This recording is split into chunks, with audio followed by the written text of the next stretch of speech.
if you have a service drive and you're in front of the customer at the vehicle, why not, when the hood is up, let's do a quick check on the battery in front of the customer and top off the washer fluid, because we're coming into a time of year now, when there are weather extremes, all right? Yeah. So washer fluid is always, so these are little things that we would normally do when the car gets into the technician portion of the sale, but do some of these things in front of the customer. It's a nice step and it gets the customer's attention. Hello and welcome to another episode of the Strategy with Jason podcast, your mobile podcast for all things automotive strategy. Today, Jason is hanging out in Niagara, Ontario with Ted Ings. They'll be jamming about leadership and development in the dealership and what that may mean to you and your team. Get ready for some fresh ideas and new strategies with your host, Jason Harris. Hey, what's going on, everybody? It's Jason Harris here with Digital Dealership Solutions. Hey, thanks for joining me on another episode of Strategy with Jason. Today, I have a very special guest, Mr. Ted Ings, the myth, the man, the legend himself.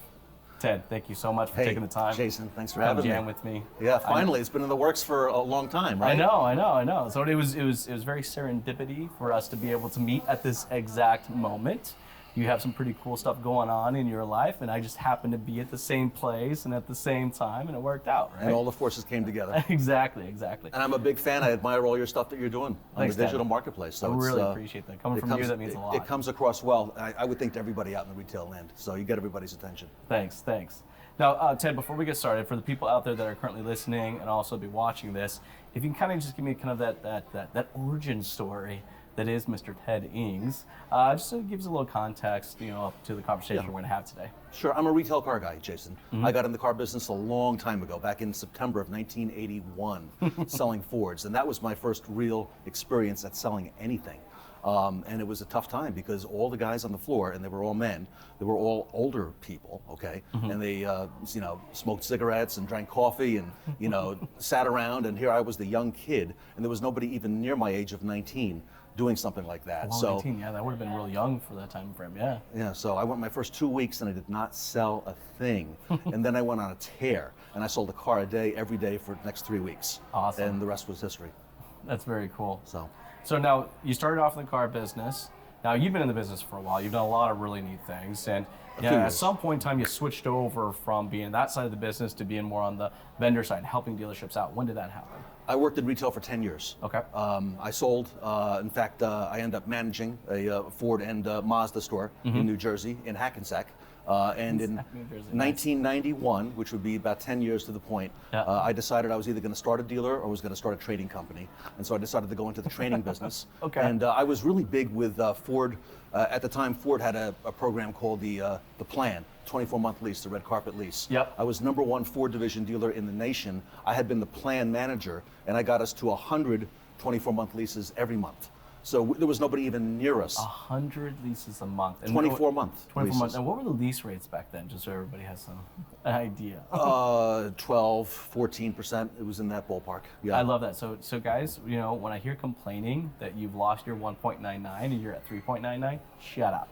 And we didn't have any residual support either. And this was before Ford really got into supporting it. And it was a lot of the stuff that we did in the early days that made Ford realize, hey, Ford credits it, this is our most profitable product that we sell, the red carpet lease. 91. So that actually would have been about the time Ford, because Ford was the first company to launch the first single-digit interest rate at 9.99. Was that about that same time frame? Yeah, it was maybe even a little bit later. And it was a 9.99 finance. I remember when that happened, it was like the biggest deal ever. It was like, holy cow, hold on, we don't have a double-digit interest rate. It's a single-digit interest rate. Brought a lot of people in. It brought a lot of people in. Well, hey, one of the topics I wanted to kind of jam with you today, and I know we talk a lot about sales, and that's what we are. We're both salespeople at heart, right? But the one part of the dealership that usually brings in more than 50% of the profitability, yet gets less than 5% of any of the marketing or training or coaching budget, good old-fashioned service and parts department. It is just, it's like the stepchild of the family.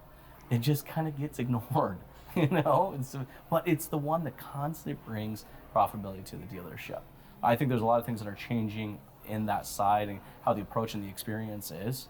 What do you see that's kind of changing right now in our industry as far as parts and service goes? There's a lot of recognition, that's what's holding the dealership together. All right? Finally. Yeah, well, and it's taken a long time to get here. Yeah. But really, Jason, in service and in parts, there's a sales process, and a lot of people fail to realize that. A lot of general managers in the business came up through the sales side, so they know that side very well. You know, when it comes to fixed ops, service, and parts, we let somebody else take care of that who's a specialist. When really, all the things we know about in sales, the fact that it starts with a good appointment, appointments lead to more business.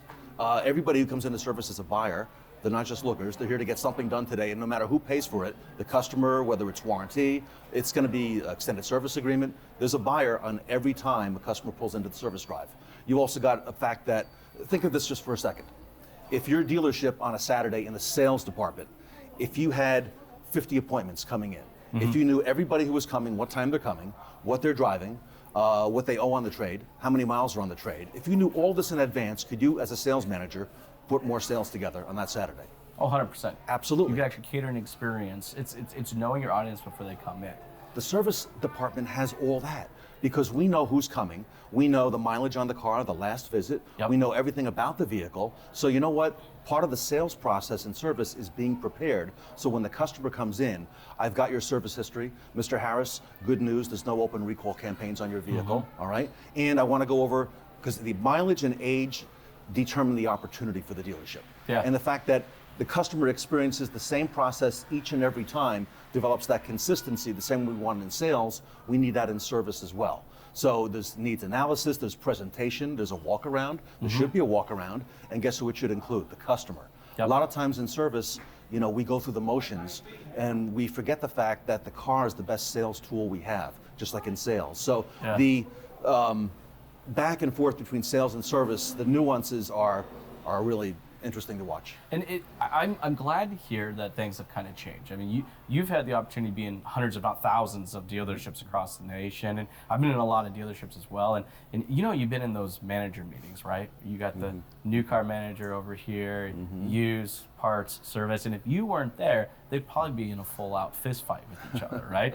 Used car manager thinks the service manager's a prick because he gouges him, right? The service manager thinks the used car manager is a cheap bastard, right? The new car manager hates the parts manager because the parts manager will sell over retail to the new car department, but it'll be sell cheaper to a counter customer. And the new, like, it's just, but it seems like we're getting to a point in time in the industry where we can't play stupid ass games like that anymore. They're defending their own turf. Yeah. That's what they're doing. You know? It's like we got to start working collectively as a team, right? Not just for our own profitability, but also for generating that customer experience. You know, and that's who I think at the end of the day is that bickering, that internal bickering that happens. It hurts us, but I think it actually hurts the customer more.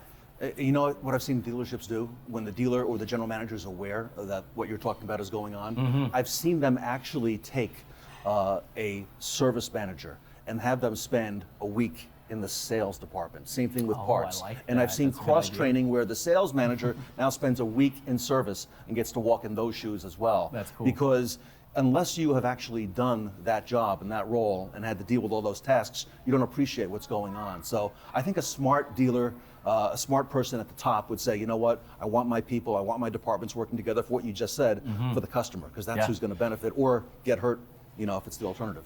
Yeah, and it ultimately, overall, it helps the entire user experience, right? You know, we have the full dealer experience, which includes everything, all the way from the first touch point of being online to all the way to the 4, 5, 6, 7 years of servicing the vehicle. There's a lot that we have to kind of keep that whole umbrella is that experience. And I think when it's done right, it really does come out to the customer. It's kind of like the dealership I service with, right? They have a great drive-through. I pull in, I can already see the person I'm pulling in is typing in my plate number. Okay. All right. So literally, by the time I even open the door, it's already like, welcome back, Mr. Harris. I see today that we're doing the oil change. Did you want us to rotate the tires as well? You know, did you want us to do this and this and this? It's like, it's just, we were kind of talking about this, actually, I was talking with this in Austin the other day, kind of off camera as well. It's little things, right? Oh, it's all the little things. All the little things are huge things you're just talking about. You know, the fact that when you pull into the dealership, the service advisor needs to greet you like you just said, acknowledge the primary concern, why you're here, because that's why you called ahead, took time out of your job or whatever to come into the dealership. And they also need to do a couple more things. They need to acknowledge that they're going to do a primary, a multi-point inspection on your vehicle today with your permission, so the factory trained technician can look the whole vehicle over. I want to give you also a copy of our service menu. Why? Because I want to get permission from you to step inside the car. Mr. Harris, when I'm in your car, I see that you've got 50,000 kilometers on the vehicle, okay, or whatever the mileage may be. Because when I say that mileage, you automatically look at the menu to see what's due at that particular service. So wait, I do need a 50K service, or I do need to have the tires rotated as well. And I want to check for valuables, and I want to get permission to put the lights on in front of you. I want to get permission to lift the hood, start the car, and turn the wheel to the right. So together we can do what? Take 3.5 minutes at the car and look at the tires, because 1 out of every 6 vehicles, Jason, in service has a screw or a nail in a tire. 1 out of 6 cars. That's a pretty high number. It does surprise me though, you know, and all of these little things. I was having a conversation the other day, right, with the dealership, and it seemed like this particular dealership was just trying to find that one thing, you know, that one magic pill, you know, that was going to increase their CP count or increase their hours per work order. And I got a little frustrated because I'm like, it's not one thing, right? It's little things. It's taking that extra 35 seconds and, like you said, turning the steering wheel to the right all the way over, checking the actual tires. You know, not only just for tread depth, but also to see if there's any hazardous issues. And if you have a service drive and you're in front of the customer at the vehicle, you know, why not, when the hood is up, let's do a quick check on the battery in front of the customer and top off the washer fluid, because we're coming into a time of year now, you know, when there are weather extremes, all right? Yeah. So washer fluid is always, so these are little things that we would normally do when the car gets into the technician portion of the sale, but do some of these things in front of the customer. It's a nice step and it gets the customer's attention. Also digital marketing. Look at the focus that dealers now have, you know, due to a lot of the things that you are doing, okay, with their focus on digital efforts, and how much of that is being spent on the service and parts department. Yeah. And you know what? It needs to be. Because if you go to the dealer's website to make an appointment, and if you go to your dealership to do that as well, you're going to see there's probably some disconnects between that and the time you get into the store. Yes. And in terms of even following up with you to confirm your appointment, all right?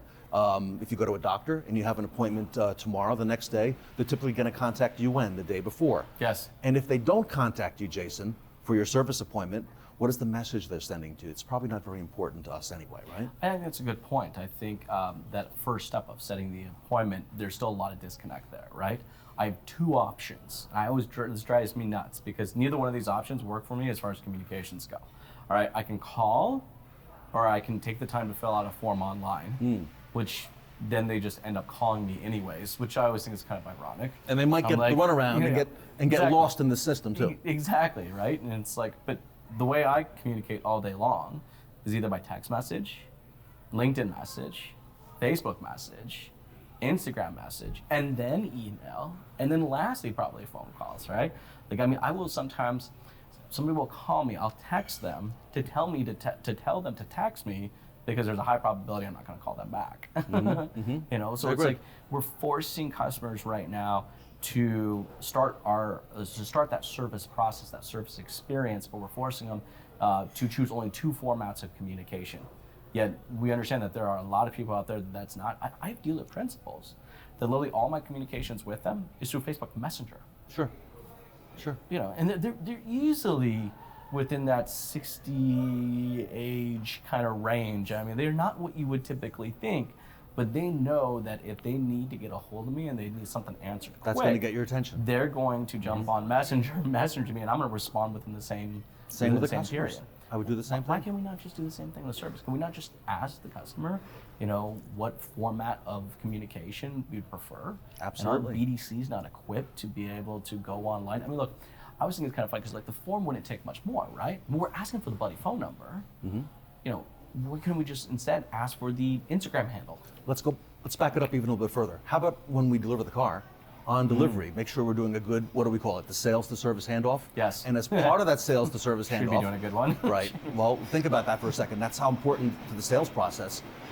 It equally sets up what's going to happen in service as well. Yeah. So if, as part of that, not only am I introducing my service advisor and who that is, but also the best method of communication and showing you where to pull in. How about that? Wouldn't that be important? Because a lot of customers Do I park? Do I then walk in? They don't know. Is the door going to open if I get closer? Like, none of that information. Stuff that we know because we work there every single day, but the customer comes in only a couple times a year. Yeah. But it's one of the most important purchases of their lifetime. So it's up to the sales department to help set the stage for service, and then for service, of course, to do it right. Yes. And the communication is a huge part of it. And by the way, the communication continues to evolve. Yeah. Because I imagine a year or two from now, there'll be other methods of communication that we may not even have fathomed yet, that have to be employed. But yeah, I think that's the point, right? It's what communications they feel most comfortable with is kind of where we should spend our time. I have a quick question for you, and I always kind of thought about this. Introduction of service. I very seldomly ever see it get executed. Like, an idea is great. The idea is great. The idea is phenomenal. But the execution of the idea, holy crap. It's like, it's like, okay, I just filled out the paperwork, right? Okay, I got my nice binder, all right, we're gonna head towards the delivery area, and you know what, and oh, by the way, sorry, before we go any further, by the way, there's our service department. See, that's Ernie right there. We have an Ernie, hi Ernie, and that is sometimes usually the extent that I see If that service, much. if sometimes that much at all. What your thoughts are on the service and sales department delivering the vehicle together? I love it.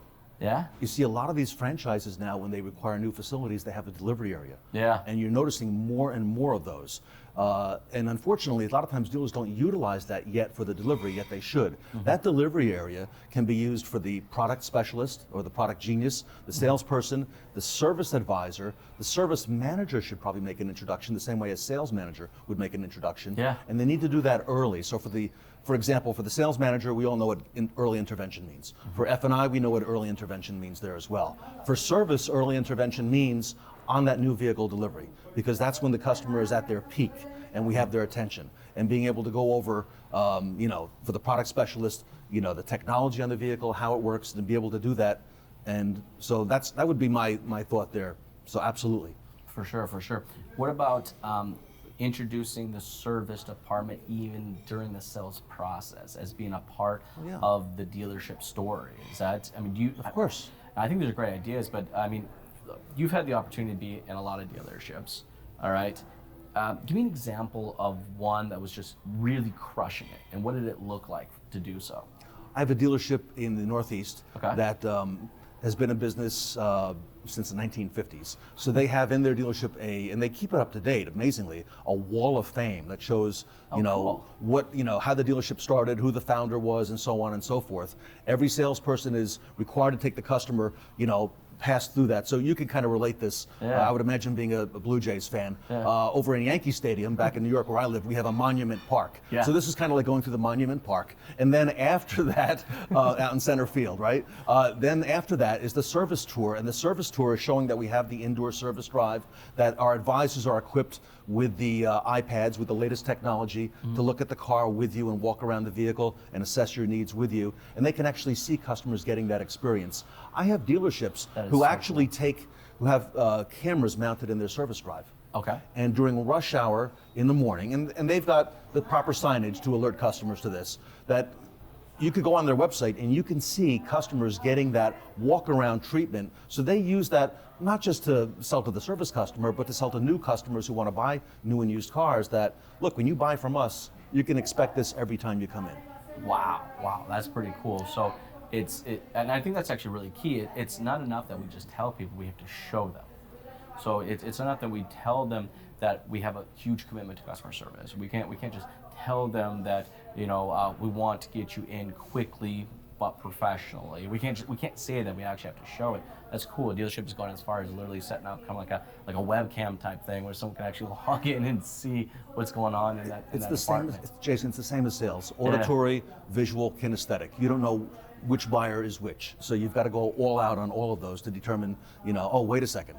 I might be able to say it, but if I could show it and then I can get the customer involved, it's even better. Yeah. So now how does parts get fit in? Because I think that's, we kind of give service, whereas service is a little bit of the stepchild. Well, parts seems to be like the real kind of stepchild of it, or the parts kind of seems to be that way.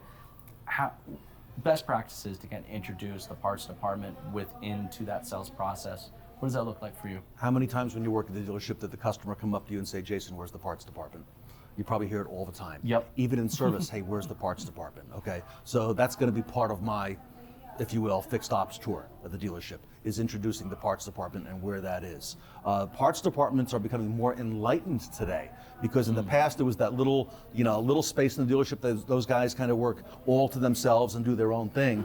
Now, whenever I go in and I train in a dealership, I insist to the dealer that I have the parts counter people as part of the sales training, because they are salespeople as well. Yes. A lot of dealerships are getting into wholesale sales and figuring out that even though the margin may be a little bit smaller, that can be a very big profit center to help the dealership, with their fixed operations and with their absorption rate as well. Yeah. So I make sure I'm training the counter people. And same thing as sales, proper words and phrases, words to avoid, words to use. As an example, we don't want to say contract, we say agreement. Just positive terminology that to you and I, we use all the time. Yep. But, like you said, those people probably don't get trained. Those employees are hired to do parts and service, and then we don't train them. Yeah. And that's the end of it. So, the world can't pass them by. We've got to put a focus on both service and on parts as well. I think the words that we use are also really important. I was at a dealership the other day, and I actually heard a service advisor excuse themselves and say, I have to go get a worksheet. I'll be right back. Because they were going to do their walk around, right? And I'm going, oh man, a worksheet. I can almost see in the body language of the customer go, oh fuck, I gotta do a what? Like, it's just like to your point, right? I mean, And being able to read the body language too is important, for everybody in the dealership. Because let's face it, you work in a dealership, can you see trouble when it's coming? You can see it a mile away, 100%. all right? So to be able to read that body language and tone of voice, the words only account for a small part of communication. They are important, Yes. but the way you say those words and the way you inflect them is the key as well. So For sure. So put a focus on that. So, kind of what I asked you earlier, like I said, you've been in a lot of dealerships. Give me an example of a parts department that was just crushing it, and what did that look like? Can I mention the name of the Yeah, dealership? absolutely, please. Fred Beans in Doylestown, Pennsylvania. Okay. Fred Beans, by the way, there was a gentleman named Fred Beans. He's in his 80s today. The New York Times just did an article on him, on his workout regimen. Fred Beans has... Everyone's going to go check him out now. And many know him, okay?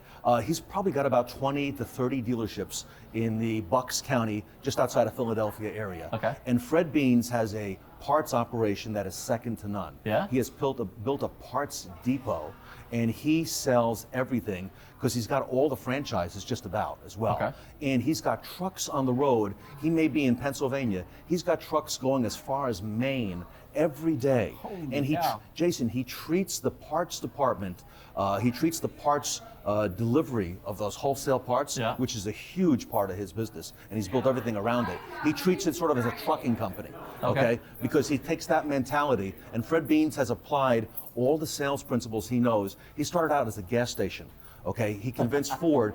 He got a loan from his mother, and he got the franchise from Ford. He turned his gas station that he bought into a Ford dealership in Doylestown. And today, he is probably one of, if not the largest, privately held dealership group in the United States. Wow. And he's done it based on parts. On parts. Parts. Because he treated the parts department as an actual revenue generating department, not just a secondary department to help support new, used, and service, an actual revenue leading generating department on its own. And so that's a mentality thing. You got to change the way we think to do so, right? He's a legend, Jason. And think about it from the OEM point of view. The OEM sells what? They sell cars, vehicles, and they sell parts. Yep. Okay. So the OEM, he was able to acquire all these other dealership groups over the years. It didn't happen overnight. It happened over many years. And other franchises, because he has so strong a focus on the entire fixed operations part of his business. Yeah. So, good stuff. Now, what would be your advice, right, to a dealership that may be watching or listening to this going, you know what, I'm digging what these guys are saying. I mean, I like the idea, and maybe I do need to treat my parts department more as an actual revenue generating department, not just as a secondary department. What would be the first few steps that you would recommend to someone to take those, to move towards that direction? After they call me or before they call me? After they call me. I won't go there. I would say most dealerships are in a 20 group.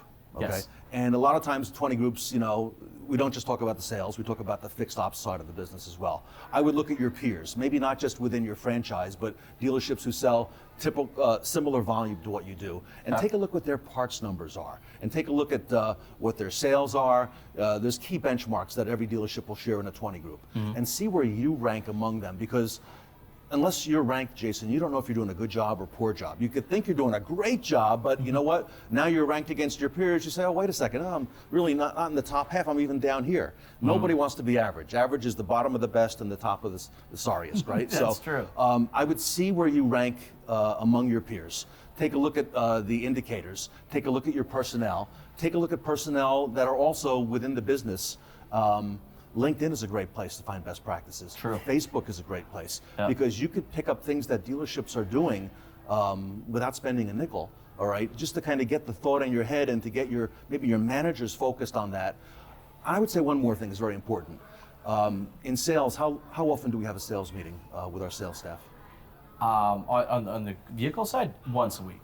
Yeah, right. At least, right? Yeah. Parts and service, yeah. Maybe never. Yeah. Okay, so I would start with the same technique that we use, having a Saturday morning or a Friday or whatever day of the week you have your meeting in sales.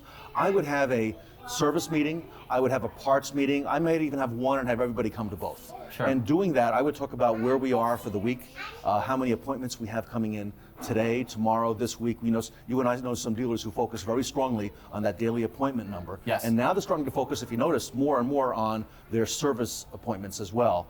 I would take a look at the benchmarks. I would take a look at acknowledging employees who are doing a very good job. Employee of the month, salesperson of the month. Do we have a parts salesperson of the month, Jason? Probably not. Probably not. Okay. I can't think of any dealership I've worked with that has, no. Acknowledge those people. I was just in a dealership that recently, before we started our training, I typically go in for 4 days for service and parts.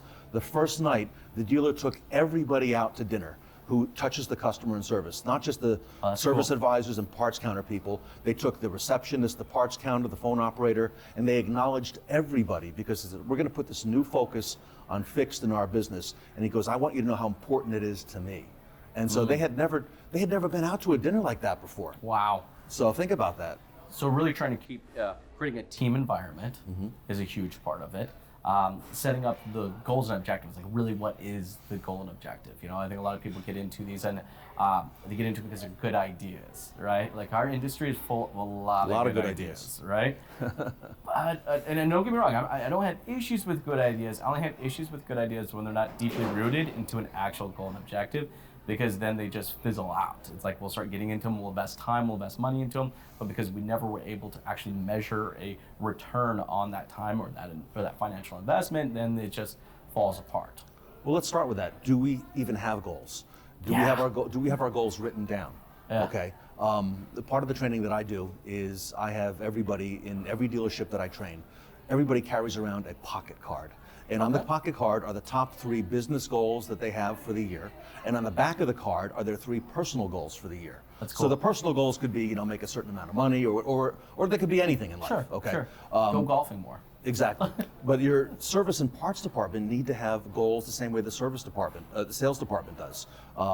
It could be anything from extended service agreements to not non-one line item ROs. In other words, a repair order that has multiple things, not just the lube, oil, and filter. Yep. Everybody needs goals in life, from the dealer on down. So I would say, establish goals, have your people write them down, because a goal without a deadline is just a wish, if you will. Yeah. And when am I going to accomplish the goal? There's 7 steps to accomplishing goals. And once people realize that, part of that is writing it down and having everybody on the team have their goals, and the big corporate goal, and the goal by department. And by the way, like you said earlier, the departments work together. that could be a goal in itself too. Well, and it can, and I think it should be. I mean, really, really should be. Mm-hmm. I'm looking at what we're having, I don't know exactly what is the U.S. kind of climate as far as automotive goes, but what's going on in Canada is that we plateaued out, and everyone's kind of freaking out a little about this. Now I'm giggling a little bit because it happens every 6 or 7 years. Like I remember literally 6 or 7 years ago having the exact same conversations that I've been having recently, right? And literally the exact same conversations. Like look, the manufacturers can't continue to maintain double-digit gains quarter after quarter after quarter after quarter. We're going to hit a roof.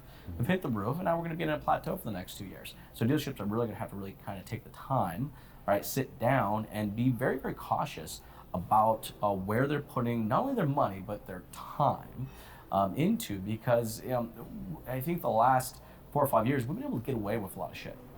Get away with kind of half-assing certain processes, or half-assing, and I think the big one for me is half-assing our training and coaching efforts. But we can't do that anymore. So, for dealerships that are listening to this or watching this and you're mad at me, that's cool. You can skip to another episode. But the ones that are sitting there and agreeing, what would you say to those dealerships out there that are going, you know what, Jay, I'm down with this. I agree with you. I've been kind of half pregnant, or just tipping my toe into the training and coaching part of my entire team, not just sales, but the entire team, all right? What are the first steps for these dealerships to kind of get into that pool? I realize that, and we need to realize that a lot of people are good managers, and there's certain functions you do as a manager.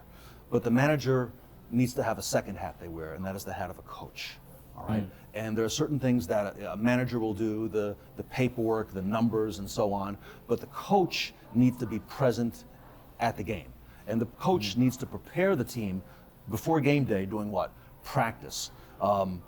Batting practice, whether it's any sport that you look at, athletes practice before every activity. Usually not just that day, but many days, many months leading up to that day. So the coach makes sure that we have a playbook. Yep. Now, if you look at most high school playbooks, those athletes don't have just 1 or 2 plays. Those can have 20, 25, 30 plays. Yeah. And it's amazing that a high school athlete can actually memorize them. In sales, we don't need to have that many, but we need to have a playbook of what things that we're going to call. The coach has to be at the game, has to be on the sidelines, encouraging people. The coach can't be in the locker room, in other words, tucked away. Yes. A lot of times managers are in their office, especially on the service and parts side. Yeah. They're not out at the game. And really, for example, in football, I use this analogy. You got to be courtside. You got to be there. You got to be a first half manager. A lot of times, we end up in the second half trying to coach the team to victory, but we were missing in the first half of the game. Yeah. The first half of the game means being present, being there with the clipboard, doing a coach's clipboard, making sure my athletes are doing the proper thing with the customer, coaching them on things they could do better, encouraging them along the way, and just setting the stage for success. That's what a good coach does. Yeah, and I think tracking those efforts are insanely required. It's a must, right? I mean, the one thing I love about sports is that sports doesn't care who you are as an individual. They don't care if you're a nice person or a dick. They don't care if you're old or you're young, or if you're a different ethnic background. Like, the sports don't care, because the numbers are the numbers, right? Every single opportunity to hit the puck, every opportunity you have to hit the ball, every single thing is measured, and your success or how good you are in that specific sport arena is completely based on that. It has nothing to do with how someone thinks or how they feel, that person's performing. It has all to do with just literally whatever those numbers say it is at the end of the day. I agree. Couldn't agree more. So I think we have to do the exact same thing both in our parts and our service department, right? Absolutely. So what would you say in the service department? Because it's easy in sales, right? It's like, we know what the 12 points are. Your meet and greet, your test drive, your walk around. We have all these little elements that we're very accustomed to measuring.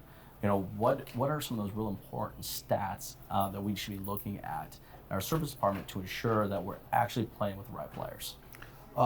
Most DMS systems have reports that are available to the dealership. And a lot of times, the dealership pays all this money for the DMS, but we don't use those reports. Yep. As an example, on the service and parts side, in CDK, in Reynolds, it's called a service advisor recap report. Okay. And it's exactly that. It's a recap report of your performance. Of each opportunity. Of how you've done, exactly, all the way down the line. And you can do it monthly, you could do it weekly, you could do it daily, Yep. you could do it by customer.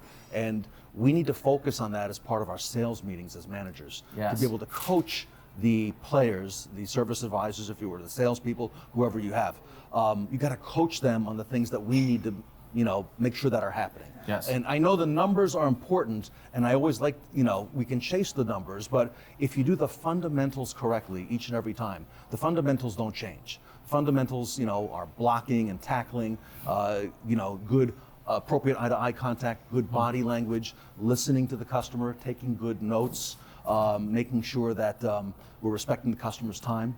Those are things that can then evolve into bigger processes at the dealership. Sure. There's a dealership group in Colorado. I'll call them out, the Schomp Automotive Group.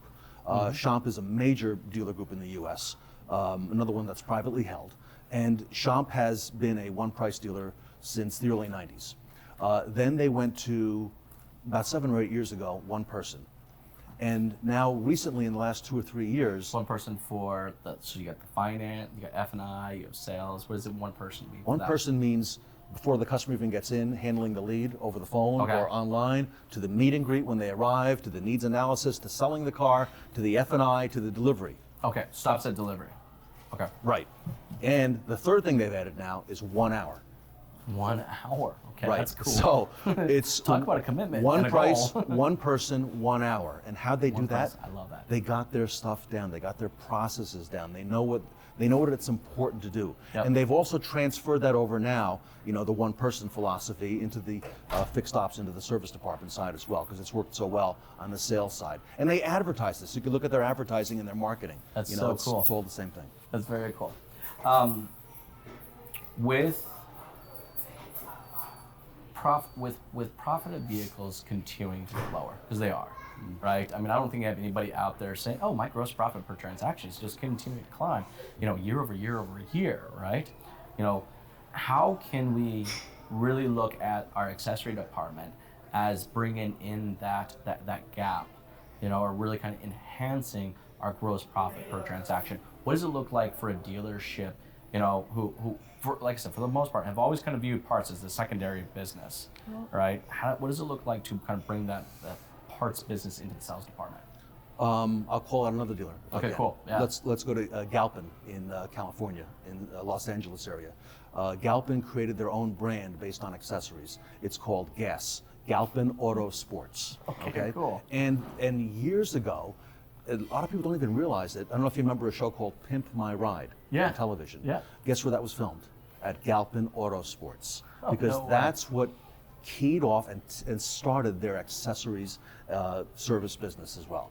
Because they accessorize vehicles, they rebuild vehicles, and so they took the Galpin brand, which has been, they're the largest Ford dealer in the U.S., maybe in the world, I think, for the last 20-some years. And they've got Honda, they've got many other franchises as well.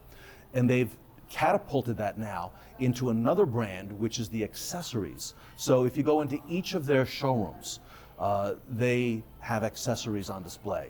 It's done digitally as well. They've got a facility right across from their main showroom, which is GAS, Galpin Auto Sports. Bo Beckman runs that, for the company. He's one of the sons. And they've done a phenomenal job with accessorizing vehicles. So I would say that a dealership can take a step back and say, okay, we're not where we want to be doing accessories. What can I do to market it better and market my vehicles better? You mentioned to me the Lancers that you sold, that you equipped every vehicle. Dealerships should look at doing that if they're not doing it already, and make it visible and make it incentivized to the salespeople and the parts and the service manager and the sales manager and everybody else. I think it all, like we kind of said earlier, it all kind of starts with the goal and objective, right? Really, what is your goal and objective with your parts department? Then you kind of develop out from there. Now, once we kind of find that goal and objective, we start developing out, then we start identifying processes. Then we can do your forte, which is really the training and the coaching. I still think, at least for where we are up here, there's still a lot of confusion behind training and coaching. And for a lot of people, I don't think they even understand the difference between the two. In your words, how would you define the difference between training and coaching? Well, training is something that we all participate in, want to participate in. It needs to be a daily event. Okay, the coaching is more of what comes down from the leadership of the team. All right, the coach needs to be making sure that there is a game plan, if you will, a playbook, as I mentioned earlier, for the team as well. Training takes many forms, and a lot of dealerships who do training typically take people and they put them in a salespeople in a conference room and they watch some videos, Yeah. and you're trained, okay? And then we have a test that has to be taken, and a lot of dealerships shortcut or cheat, if you will. I can use that word, right? The test, they have one person take the test for everybody. So that's really not training, Yeah. okay? And that's really even worse, coaching, because the coach is setting a very poor example by allowing that to happen. And don't say that dealerships don't know what's happening, because of course they know what's happening as well. Yeah. Good training involves many, many different forms of learning. Okay. And to do that, you just can't have people sit at a desk and read out of a book or watch a video. They've got to be up, they've got to be engaged, they've got to have activities, they have to role play. Yes. In a typical dealership, how many scenarios, because you and I have been in the business for a long time, you and I could come up with countless scenarios that a hundreds. salesperson could come up yeah. with.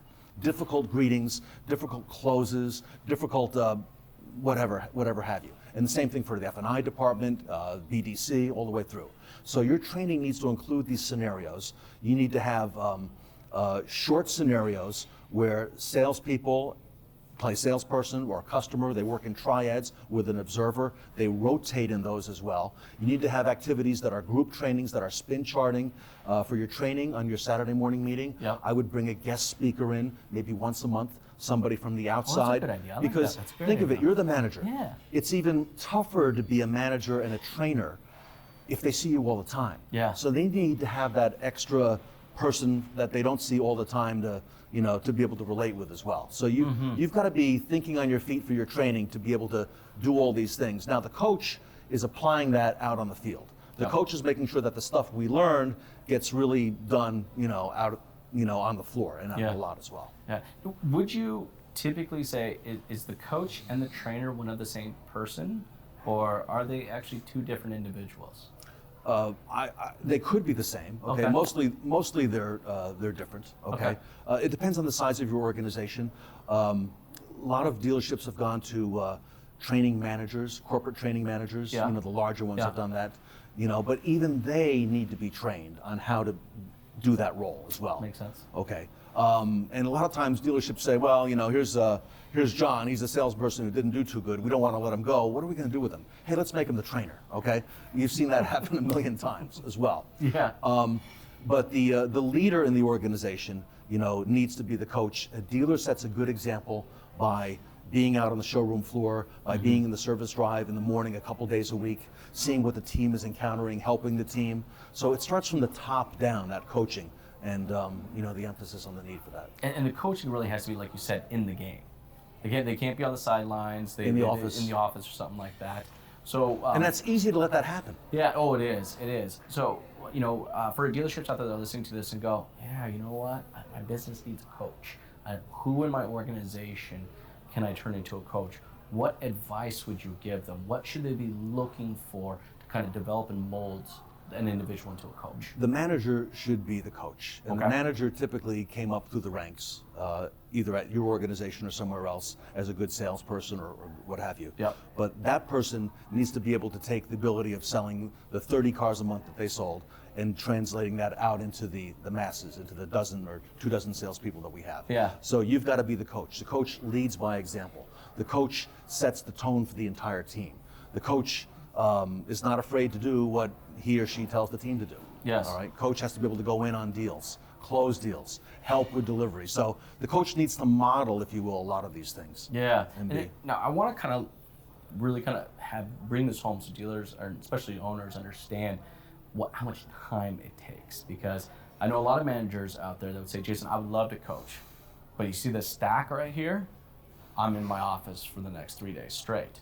So those are the manager, the analytic duties, right? Yeah, but see what we end up running into kind of up here in Canada, takes a because lot of time. our volume's a bit smaller, is that we definitely are running.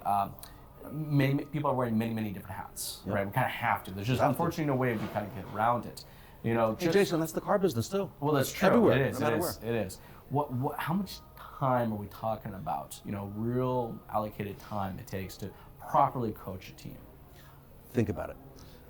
There's a lot of tasks that have to be done in the dealership. Yeah. We all have 24 hours a day. Yes. So to be able to manage those, 8, 10, 12 hours or more that I'm in the dealership, all right, I need to prepare myself before I come to the store. Good point. So preparation is the key for the leader, the manager, the coach, if you will, on the team. I need to have just as the dealership has a marketing plan, here's what we're doing on Monday, Tuesday, Wednesday, Thursday, Friday. The leader, the coach, needs to have their coaching plan, if you will. Here are the things that I'm going to do. Coaching can take place before the dealership opens.